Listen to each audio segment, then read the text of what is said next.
Commander Guevara set up an out-and-out arms factory which produced bullets, grenades and even a homemade M26 weapon which was thrown from a catapult constructed with the springs of an underwater fishing gun. Inside the liberated zone, the rebels paid for their purchases with coupons signed by Ernesto Guevara. Che was a visionary, a mystic, while Fidel was a pragmatist, a realist and an obstinate politician. Che had no political or diplomatic ability. He didn't mince his words and made enemies in next to no time. If he didn't like someone, he told them directly. He was combative, ideological, and really did think he could change the world. In the summer, Fidel Castro's guerrillas left the mountains and took their fight to the plains. Commander Guevara's column took control of Ladvias province. The island was now split in two. It's very, very difficult to advance. Our comrades' physical conditions are worsening, and eating now and then certainly doesn't help to improve the miserable situation we find ourselves in. It was in this region, considered a starting point of the revolution, where he met his future companion, Aleida Marsh. She was a young and very beautiful woman who joined the secret 26th of July movement in Santa Clara. Aleida arrived at the battleground where she found Che Guevara and spent several days there. They became lovers in the mountains. By Christmas, the war was practically won. Only the city of Santa Clara, the cornerstone of Batista's defense, was still to be taken. December 29th, 1958. The battle commenced. Guevara's column besieged the city. The regular army drew up thousands of soldiers and an armored train, which the dictator considered his secret weapon against the revolution. Machine guns spat death from the turrets. Suicide squads doused them with petrol. The armor plating became an oven for the soldiers, who decided to surrender.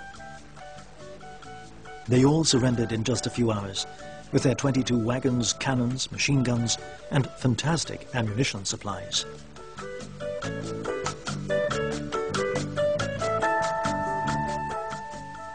At dawn on January 1st, 1959, Fulgencio Batista fled to the Dominican Republic, taking with him a veritable fortune.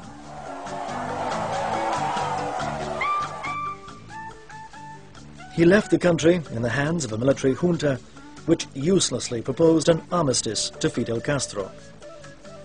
The rebel army was already marching towards Havana.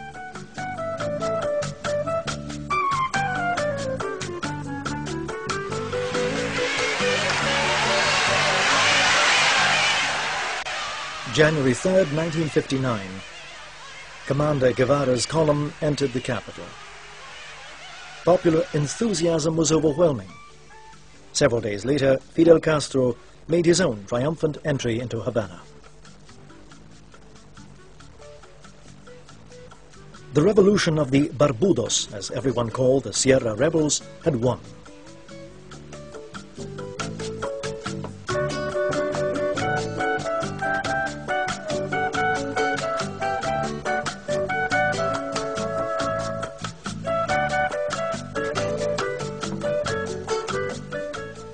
Che was nominated military governor of the Cabana fortress which faced Havana. It was also where the revolutionary courts were set up. It was here that Batista's executioners were put on trial. With his consent, Che became supreme prosecutor. Hundreds were summarily executed after the trial.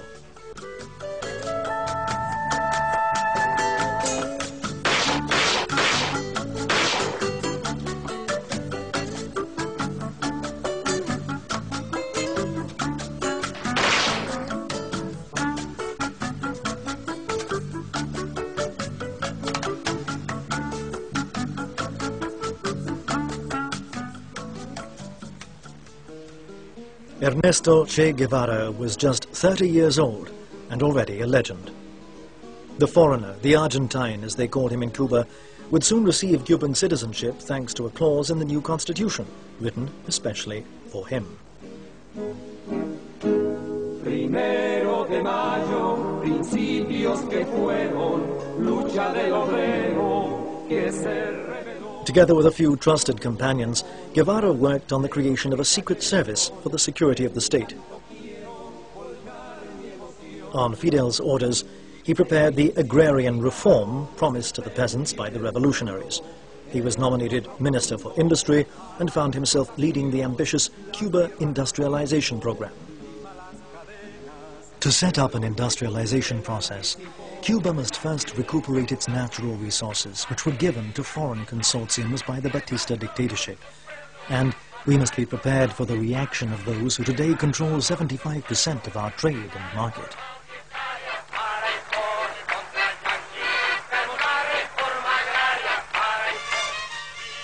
Guevara had clear ideas on the path to take to assert the revolutionary ideals. Redistribution of land to the peasants, the end of the sugar monoculture, nationalization of foreign enterprises, central planning of the economy. Viva la revolución, viva la reforma agraria, viva Fidel Castro. En un tiempo se vivía oprimidos y sufriendo sin poder decir verdades. Hasta el noble campesino que sufría su pobreza lleno de necesidades. Pero ahora todo es nuevo, en los campos y ciudades todos gritan muy contentos. ¡Viva la revolución! The social programs included a massive literacy campaign. Trains transported thousands of volunteers from all over the island who wanted to learn to read and write. In 1959, 40% of Cubans were illiterate. It was a spectacular march which was supported by UNESCO. Disarmed to avoid any form of criticism, the allegorical army danced and sang to the rhythm of the slogans which demanded free education for all, which would also guarantee national unity for a long time to come.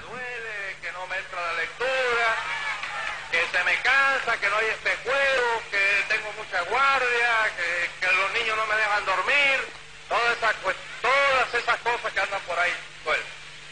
Hay que estudiar de todas.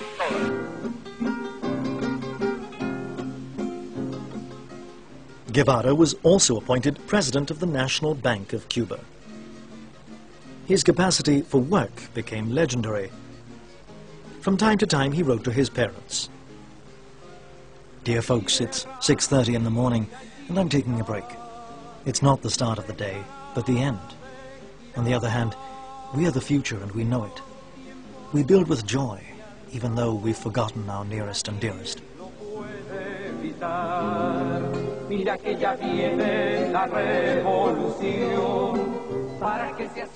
After divorcing Hilda Gadea, Che married his new companion, Aleida Marsh, who would give him 4 more children.